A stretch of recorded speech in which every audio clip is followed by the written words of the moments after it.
అదే RTV app వార్తల్ని క్షణాల్లో చదివే అవకాశం ఉంటుంది. ఒక న్యూస్ పేపర్, ఒక టెలివిజన్ ఛానల్ మీ చేతుల్లో ఎప్పుడూ ఉంటాయి. కరీంనగర్ లోక్సభ పరిధిలో వివిధ పార్టీలకు చెందినటువంటి అభ్యర్థులు తమ నామినేషన్ పత్రాలను దాఖలు చేస్తున్నారు. ఇప్పటికే బీఆర్ఎస్ నుంచి వినోద్ కుమార్, బీజేపీ నుంచి బండి సంజయ్ ప్రతినిధులు నామినేషన్ వేశారు. అలాగే కాంగ్రెస్ పార్టీ అభ్యర్థిగా చెప్పుకునేటువంటి వెల్సాల రాజేందర్ రావు, మంత్రి పొన్నం ప్రభాకర్, ఇతర ముగ్గురు ఎమ్మెల్యేలతో కలిసి నామినేషన్ వేశారు. కాసేపట్లోనే కొద్దిసేపటి క్రితమే కాంగ్రెస్ కండువాలు తప్పుకున్నటువంటి కొంతమంది నేతలు, కార్యకర్తలు నామినేషన్ పత్రాలు వేశారు. అసలు ఎవరి తరఫున వేశారో మనం తెలుసుకుందాం. చెప్పండి, నామినేషన్లు ఎన్ని సెట్లు వేశారు, ఎవరి తరఫున వేశారు? అలిగిరెడ్డి ప్రైవేట్ తరఫున ఒకటే సెట్ వేసింది. అంటే ఎట్లా భావించవచ్చు? ఇప్పటికే ఒక మంత్రి పొన్నం ప్రభాకర్ అలాగే ఎమ్మెల్యేలు ర్యాలీ భారీగా తీసుకొని వేయడం జరిగింది వెల్సాల రాజేందర్ రావు తరఫున. అలిగిరెడ్డి ప్రవీణ్ కుమార్ స్వయంగా వచ్చి వేసే అవకాశం ఉందా? మిమ్మల్ని పంపించారు? ఆయన స్వయంగా వచ్చి రేపు వేస్తాడు. మేము కూడా ఏంటంటే ఈరోజు మంచి రోజు అనే ఆలోచనతో ఈరోజు మేము నామినేషన్ వారి తరఫున వేయడం జరిగింది. అయితే మేము కూడా ఏంటంటే ఈ కరీంనగర్ పార్లమెంటు పరిధిలోని ప్రజలందరూ కూడా ఏంటంటే వాళ్ళకు సేవ చేయాలనే అభిప్రాయంతో మాజీ ఎమ్మెల్యే అలిగిరెడ్డి ప్రైవేట్ గారు ఉన్నారు. ఓకే, మీరు చెప్పండి, ఎట్లా భావించవచ్చు? ఇప్పటికే కాంగ్రెస్ పార్టీ అభ్యర్థిని డిక్లేర్ చేయలేదనే ఒక కన్ఫ్యూజన్ కార్యకర్తలలో ఉందా? ఏదైతే ఇప్పటి వరకు కూడా కాంగ్రెస్ పార్టీ అభ్యర్థిని డిక్లేర్ చేయలేదనే ఉద్దేశంతో మాకు కూడా 2023లో మొన్న జరిగిన అసెంబ్లీ ఎన్నికలప్పుడు కూడా అధిష్టానం ప్రవీణ్ రెడ్డి గారికి మాట ఇచ్చింది. ఆ మాట ప్రకారంగా అధిష్టానం ప్రవీణ్ రెడ్డి గారి పేరు డిక్లేర్ చేసి కరీంనగర్ పార్లమెంట్లో వారి సేవలను అందరి ప్రజలకు, కార్యకర్తలకు సేవలు అందించాలని, అదే కరీంనగర్ పార్లమెంట్ను అభివృద్ధి పథకంలో తీసుకుపోవడానికి అధిష్టాన వర్గం కర్ణించి మా సార్కు బీఫామ్ ఇస్తారని మేము ఆశిస్తున్నాం.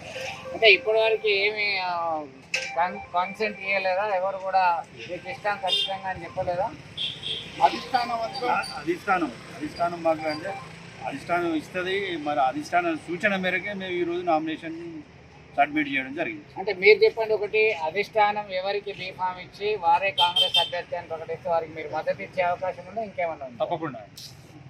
ఎట్లా చూడొచ్చు? ఇప్పుడు అలిగిరెడ్డి ప్రవీణ్ తరఫున మీరు వేసిన కారణం ఏంటి చెప్పండి? అలిగిరెడ్డి ప్రవీణ్ రెడ్డి గారి తరఫున వేసిన కారణం ఏంటంటే ప్రజాసేవ చేయడానికి తను ఎప్పుడు ముందుంటారు. అందుగురించని ఆయనకు అవకాశం కల్పిస్తారు, మనకు అవకాశం రావాలనే ఉద్దేశంతో వచ్చినాము.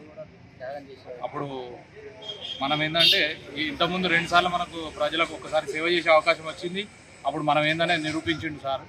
ఇప్పుడు కూడా ఈ పార్లమెంట్ పరిధిలోని 7 సెగ్మెంట్లకు ఇంతకుముందు ఉన్న ఇప్పుడు ఇద్దరు, ఇది వినోద్ కుమార్ గారు అయినా బండి సంజయ్ గారు అయినా కానీ వాళ్ళు ఏం చేయలేదు.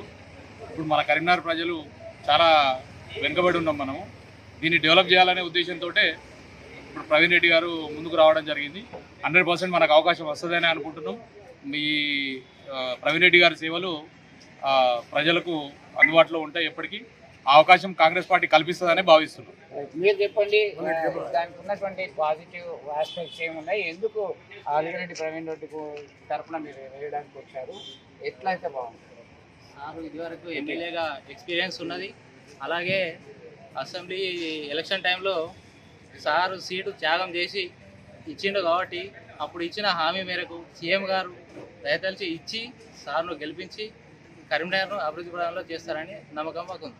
అంటే ఇప్పటికే ఒక డైలమా ఉంది కదా, కాంగ్రెస్ పార్టీ నుంచి ఎంతమంది అభ్యర్థులు నామినేషన్ వేసే అవకాశం ఉంటుంది, ఇంకా క్లారిటీ రాలేదని చెప్పి, కన్ఫ్యూజన్ అని చెప్పి కాంగ్రెస్ నేతలు, కార్యకర్తలు అంటారు. సారు సీటు ఎమ్మెల్యే సీటు త్యాగం చేసిండు కాబట్టి 100%గా వస్తుందని అధిష్టానం నుంచి మాకు హామీ వస్తుందని గ్యారంటీ ఉంది. సారు కూడా దీనికి సూటబుల్ అవుతారని మేము నమ్మకంగా ఉన్నాం. ఎస్, మొత్తం మీద అలిగిరెడ్డి ప్రవీణ్ కుమార్ రెడ్డి తరఫున ఆయన వేయమంటేనే వేశాము. ఈరోజు రేపు అధికారికంగా ప్రకటించే అవకాశం ఉంది అని చెప్పి భావిస్తున్నటువంటి పరిస్థితి. ఎట్లా చూడొచ్చు అంటారు? ఒక పొలిటికల్ పార్టీలోనే, ఒక్కటే కాంగ్రెస్ పార్టీలో ఇప్పటికే అట్టహాసంగా ఒక నామినేషన్ వేశారు.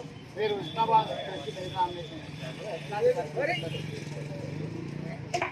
పరిస్థితులు అంటే జనరల్గా ఏంది, మాకున్న సార్కున్న అనుభవం ప్రకారంగా పార్టీలో మొన్న పార్టీ హామీ ఏదైతే 2023లో అసెంబ్లీ ఎన్నికలప్పుడు మాకు పెద్దలు హామీ ఇచ్చిల్లో, ఆ హామీ ప్రకారంగానే మాకు బీఫామ్ వస్తుంది, మా పేరు ఫైనల్ అవుతుందనే ఉద్దేశంతోనే మేము ఈరోజు కాంగ్రెస్ పార్టీ తరఫున నామినేషన్ వేయడం జరిగింది. మొత్తానికి మీరు కూడా ఆశావాహ దృక్పథంతో ఉన్నారు. కాంగ్రెస్ పార్టీ తరఫున అధిష్టానం బీఫామ్ ఇస్తుంది అనేటువంటి ఆశతోనే మేము వేశామని చెప్తున్నారు. ఎట్లా చూడొచ్చు మీరు? బీఫామ్ కొరికి కొట్లాడతారా? అలిగిరెడ్డి ప్రవీణ్ రెడ్డి తరఫున నామినేషన్ వేయడానికి వచ్చారా? ఎక్కడి నుంచి వచ్చారు? ప్రవీణ్ రెడ్డి గారి పార్లమెంటు అభ్యర్థిత్వం కోసం నామినేషన్ చేయడానికి వచ్చిన నామినేషన్ వేసినాము. ఈ నామినేషన్ వేసాము. తప్పకుండా ప్రవీణ్ రెడ్డి గారికి బీఫామ్ వస్తుందనే ఆశాభావం ఉంది. గత అసెంబ్లీ ఎన్నికల సమయంలో ప్రవీణ్ రెడ్డి గారికి ఖచ్చితంగా మీకు ఎంపీ టికెట్ ఇచ్చి గెలిపిస్తామని చెప్పి హామీ మేరకే అప్పుడు డ్రాప్ అవడం జరిగింది శాసనసభ ఎన్నికల నుండి. దానికోసం కష్టపడడం కూడా జరిగింది.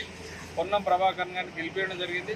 అప్పుడు బుజ్జగింపుల కమిటీ జానారెడ్డి దీపాదాస్ మున్షి ఆధ్వర్యంలో బుజ్జగింపుల కమిటీ కూడా ఖచ్చితమైన హామీ ఇచ్చింది, మీకు టికెట్ ఇస్తామని పార్లమెంట్ ఎన్నికలలో. దానిలో భాగంగానే ఈరోజు నామినేషన్ చేయడం జరిగింది. సో మొత్తం మీద ఇప్పటికీ ఒక ఆశావాహ దృక్పథంతో ఉన్నారు. గతంలో శాసనసభ ఎన్నికల సందర్భంగా తమ సీటును త్యాగం చేశాము, అప్పుడు బుజ్జగించారు. ఇప్పుడు ఉన్నటువంటి ఏఐసిసి వ్యవహారాల ఇన్ఛార్జ్ దీపదాస్ మున్షి కావచ్చు, అగ్రనేత కేసీ వేణుగోపాల్ లాంటి వాళ్ళు బుజ్జగించిన వల్లనే విరమించుకున్నాము, ఖచ్చితంగా బీఫామ్ వస్తుంది అనేటువంటి ధీమా వీరి మాటల్లోనే ఉంది. మొత్తం మీద కాంగ్రెస్ పార్టీలో బీఫామ్ ఎవరికి వస్తుంది అంటే మనం letter wait and see. Video సుమన్తో కలిసి చంద్రశేఖర్, RTV, కరీంనగర్. నమస్తే అండి. ఇది వ్యాపారం గురించి కాదు, ఓటు గురించి. ఎన్నికల్లో ఓటు వేయడం మన హక్కు మాత్రమే కాదు, కర్తవ్యం. ఎంతో మంది మహా నేతలు శ్రమించి ప్రాణత్యాగం చేసి ఈ అవకాశాన్ని మనకిప్పించారు. అందరూ ఓటు వేద్దాం. ఎందుకంటే ఓటు హక్కు ఊరికే రాదు. నా ఓటు ఎవరికో తెలుసా? అది సీక్రెట్ అండి.